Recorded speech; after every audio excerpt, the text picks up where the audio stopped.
Greetings and welcome back to Bible Talks with Belinda. Today I'm going to share one of the two dreams that I had concerning Bitcoin and the market crashing. I had these two dreams over the past week.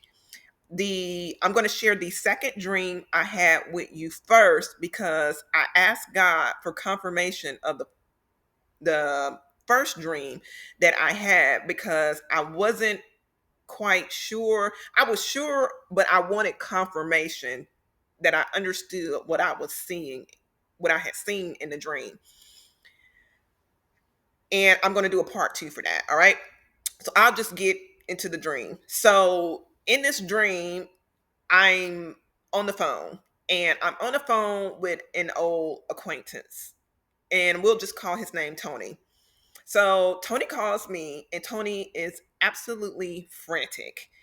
He tells me he's lost all of his money that he had invested in, I guess, different ventures, and he's also lost all the money that he had invested in Bitcoin. And he tells me that he has a friend that is in prison that gave him money to hold on to or invest, and he said that he put that money in Bitcoin and all of that money had been lost as well, and this friend was getting out of prison the next day. All right, so I'm on the phone with Tony and I'm like, oh my gosh, I can't believe that's happening. I can't believe this is happening. While I'm on the phone with Tony, I am hearing wealth of the wicked transfer, wealth of the wicked. And in the dream, while I'm on the phone with Tony, I am completely calm. Mind you, I'm invested in the crypto markets. I have different investments, but I have this calm demeanor about me. And so yes, Tony is saying that, he's frantic. He doesn't know. He first he lost this, then he lost money in Bitcoin. Now, he is going to salvage what he has left, and he's going to, you know, try to see what he can do to make the money back because this guy is getting out of prison tomorrow, right? And so he hangs up the phone, and I'm like, Tony, Tony, Tony, Tony. All right. Then the dream ends. So I'm going to explain to you this dream. So Tony, my ex-friend, we're not friends anymore because the Lord had me to cut this friendship off, and I'm going to tell you why. Tony was the type of person, very smart, very charismatic. If you met Tony, you would like Tony. All right. Tony was not a scammer, but Tony was always down for a scheme. All right. So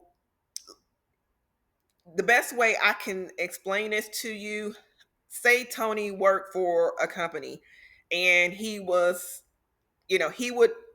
find some type of loophole to either sue them or something to that degree. He made a lot of the way he became a millionaire is basically by suing people or exaggerating claims for medical, you know, payouts and things like that. Now, some of them was, it never crossed, the what's the way I can say it? Did he have exposure to some of this stuff? Yes, but he had a network of doctors, therapists, psychiatrists that would write up the paperwork to exaggerate the claim so he can get more money. I hope that makes sense.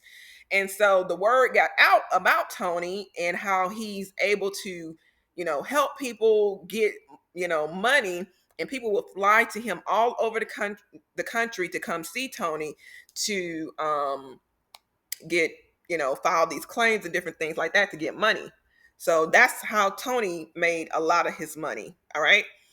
So, like I said, in the dream, I was hearing transfer of the wealth wicked, and I would have never thought Tony to be a wicked person. When I think of a wicked person, I don't, you know, Tony would have never came to mind. Was a lot of stuff he did pushed the, unethical, but he was always for helping people. He worked a lot with disadvantaged communities, and Tony and I had conversations several times because he tried to come to me and have, hey, Belinda, I can get you money. Only thing you got to do is do X, Y, and Z. And, a couple of times I thought, well, it's not illegal, but the Lord always convicted me, and I had conversations with Tony, and Tony was like, well, I'm helping people. And if I had to stand before God and defend, what I'm doing, then I've made peace with that. So after that, it's really nothing that I could say to Tony. And like I said, after a while, the Lord kind of, was like, he was like a bigger brother to me in a sense. He taught me how to play chess and things like that.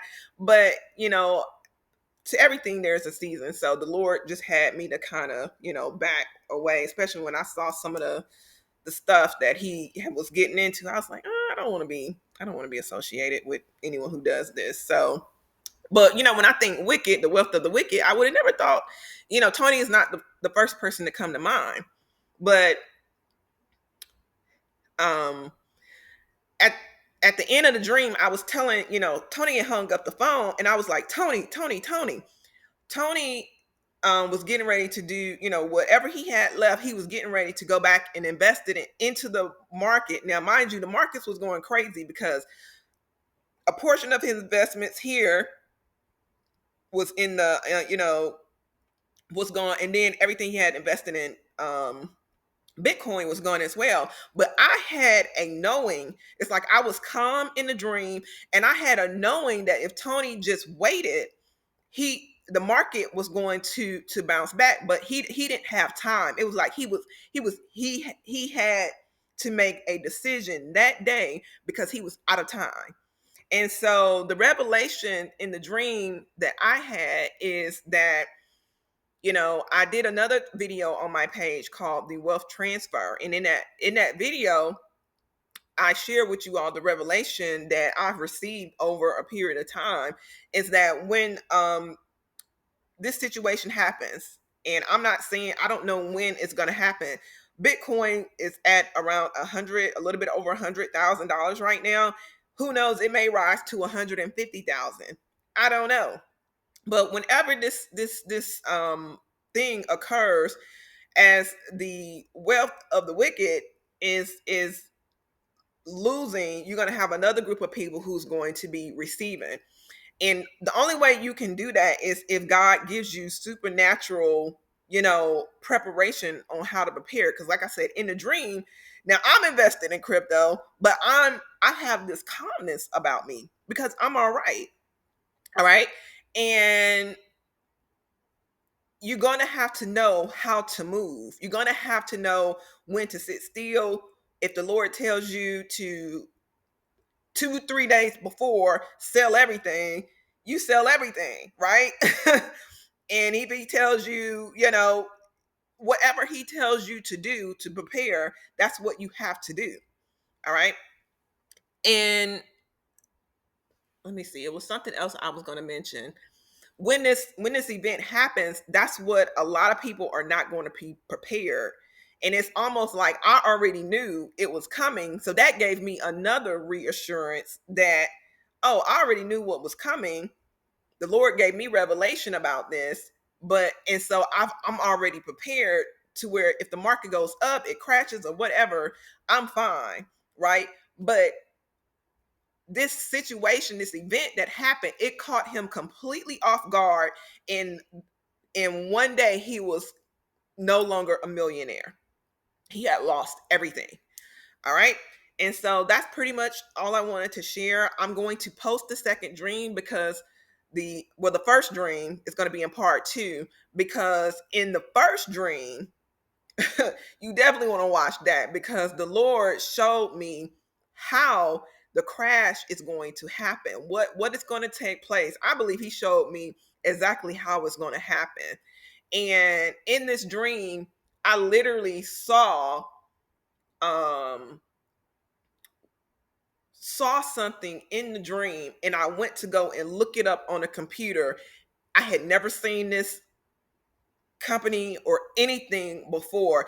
And I went to look it up on the computer, and literally the same thing I saw in my dream, I saw it on online, and it totally freaked me out almost. All right. But the Lord is preparing us for something that is coming. I don't know what, I don't know when. It could be anything. All right. So today is June 20th, 2025. So who knows? This event could happen in 2030. I don't know. All right. So I'm going to let you go and check out my part two of my Bitcoin dream. All right.